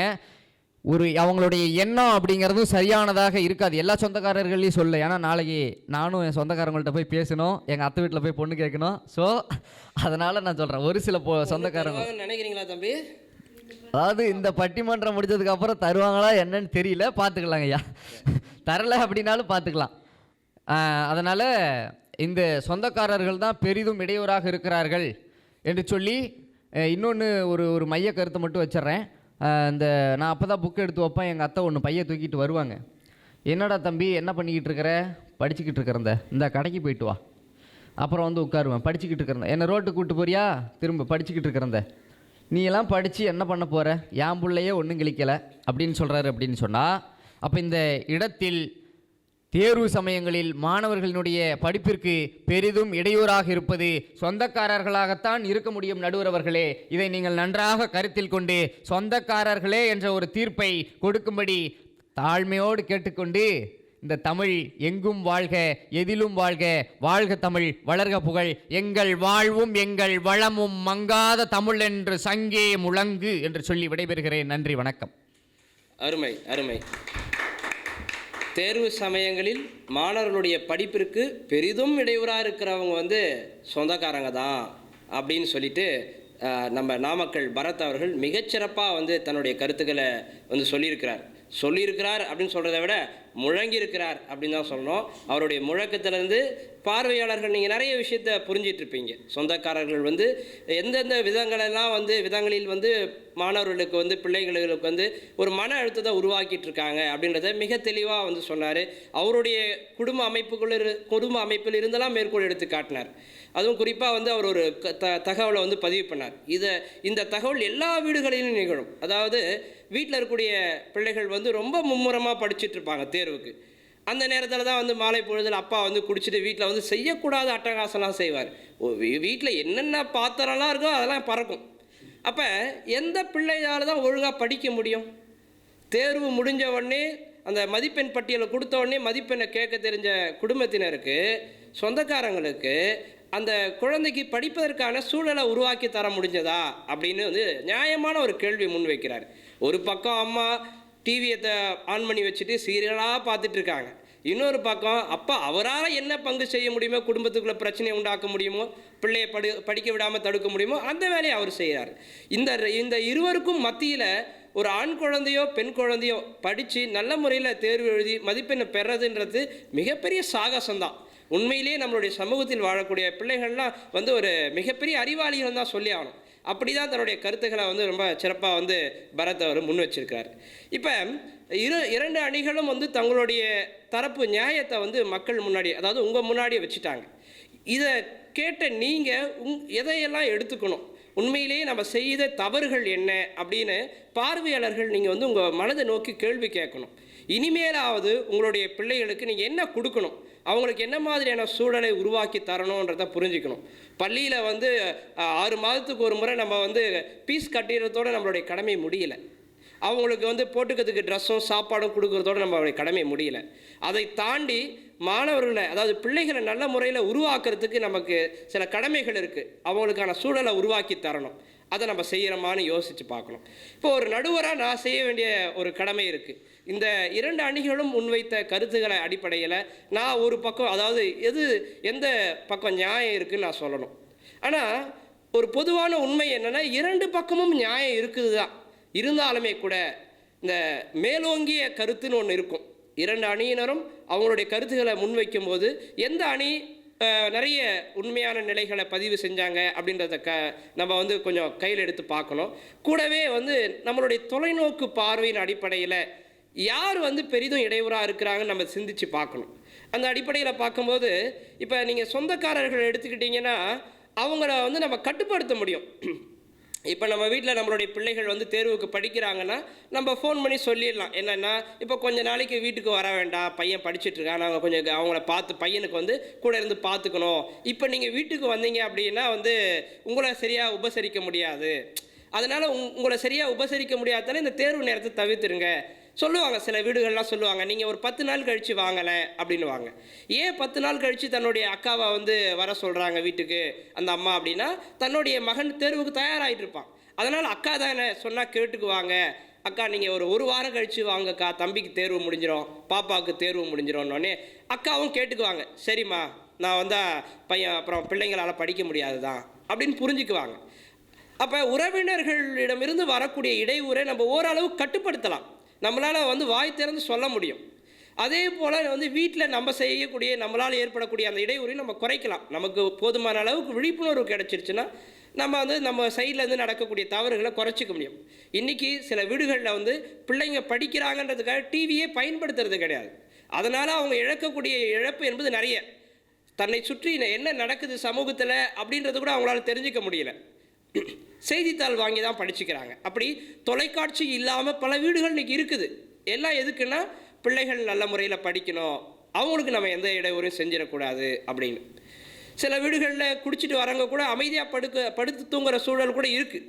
அப்போ என்னென்னா, உறவினர்கள் பக்கம் இருந்து வரக்கூடிய, அதாவது சொந்தக்காரர்கள் சைட்லேருந்து வரக்கூடிய பிரச்சனைகளை வந்து நம்ம ஓரளவுக்கு சரி செய்ய முடியும். இருந்தாலும் இடையூறுகள் வருது. ஆனால் அந்த அக்கம் பக்கத்தினர் இருக்காங்க இல்லையா, அவர்கள் வந்து ஒரு சமூகம். நம்ம தெருவில் நம்ம வீட்டுக்கு பக்கத்தில் இருக்கக்கூடியவர்களை வந்து நம்ம ஒரு கட்டத்துக்கு மேலே தடுக்க முடியாது. நம்ம எதனா சொல்ல போனால் அவங்க நம்மகிட்ட சண்டைக்கு வருவாங்க. ஏங்க உங்கள் வீட்டில் நடக்கக்கூடிய நிகழ்ச்சிக்கு சவுண்டு குறைச்சி வச்செல்லாம் நிகழ்ச்சி நடத்தக்கூடாதான்னு நம்ம போய் சொல்ல முடியாது. அதே மாதிரி பக்கத்து வீட்டில் உறவினர்கள் வந்திருப்பாங்க. நம்ம வீட்டில் இருக்கக்கூடிய பையனை கூப்பிடுவாங்க, தம்பி எங்கள் வீட்டில் சொந்தக்காரர் வந்திருக்காங்கடா, கொஞ்சம் கடைக்கு போய் இந்த பொருளை வாங்கிட்டு வந்துடுறேன். வீட்டுக்கு மாமா வந்தார், உங்கள்கிட்ட தான் பைக் என்கிட்ட இருக்குது, கொஞ்சம் நீ ஓட்டிகிட்டு போய் அவரை பஸ் ஸ்டாப்பில் ட்ராப் பண்ணிட்டு வந்துடுறேன். அவன் சொல்லுவான், மாமி இப்போ தான் படிக்க உட்காந்தேன் அப்படின்னுவான். போயிட்டு வாடா கண்ணா, கொஞ்சம் நேரம் தானே அப்படின்னு அனுப்பிவிடுவாங்க. அப்படி இந்த பக்கத்து வீட்டில் இருக்கக்கூடியவர்கள், இந்த அக்கம் பக்கத்தை சார்ந்தவர்கள் வந்து இன்ன விதத்தில் தான் நமக்கு இடையூறாக இருப்பாங்கன்னு சொல்ல முடியாது. தம்பி காசி வெங்கடேசன் சொன்ன மாதிரி நம்ம வீட்டை சுற்றி இருக்கக்கூடியவர்கள் மட்டும் நமக்கு பிரச்சனை கிடையாது. நம்ம பள்ளி படிக்கக்கூடிய இடத்துல, நம்ம போகக்கூடிய வரக்கூடிய வழியில் சந்திக்கக்கூடிய மனிதர்கள் எல்லாருமே அக்கம் பக்கத்தினர் தான். அப்போ இந்த அக்கம் பக்கத்தினர் வந்து ஒரு பெரிய அமைப்பை சார்ந்தவர்கள், அதாவது அவங்களாம் சமூகம் அப்படின்ற ஒரு அமைப்புக்குள்ளே இயங்கக்கூடியவர்கள். நம்ம எந்த விதத்திலும் அவங்கள வந்து கேள்வி கேட்க முடியாது. நீங்கள் ஏன் இங்கே இப்படி செய்கிறீங்க அப்படின்னு கேட்க முடியாது. நான் பக்கத்து வீட்டில் இருக்கிற படிச்சுட்டு இருக்கான்னு தெரிஞ்சு தான் காலையில் எழுந்திரிச்ச உடனே அவனுடைய ஆன்மீக பக்தியை வெளிப்படுத்துவான். சுப்ரபாரதம் ஓடும், நல்ல சத்தமாக ஓடும். ஏன் அவ்வளோ சத்தம் அப்படின்னா, காலையில் எழுந்திரிச்சதுலேருந்து தொல்லை கொடுக்குறான் பக்கத்து வீட்டுக்கு. அப்போ இந்த தேர்வு சமயங்களில் மட்டும் கிடையாது, தேர்வு சமயங்களிலும் தேர்வு இல்லாத நேரங்களிலுமே கூட படிக்கக்கூடிய மாணவர்களுக்கு பெரிதும் இடையூறை வழங்கக்கூடியவர்கள் அக்கம் பக்கத்தினர் தான் அப்படின்ற ஒரு தீர்ப்பை வழங்க நினைக்கிறேன்.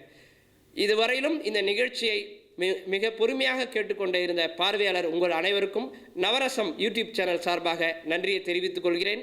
மேலும் இந்த நிகழ்ச்சியில் பங்கேற்று கொண்டு தங்களுடைய அரிய கருத்துக்களை மக்களுக்கு தெரிவித்த பங்கேற்பாளருக்கும் நான் எனது நன்றியை தெரிவித்துக் கொள்கிறேன். நன்றி, வணக்கம்.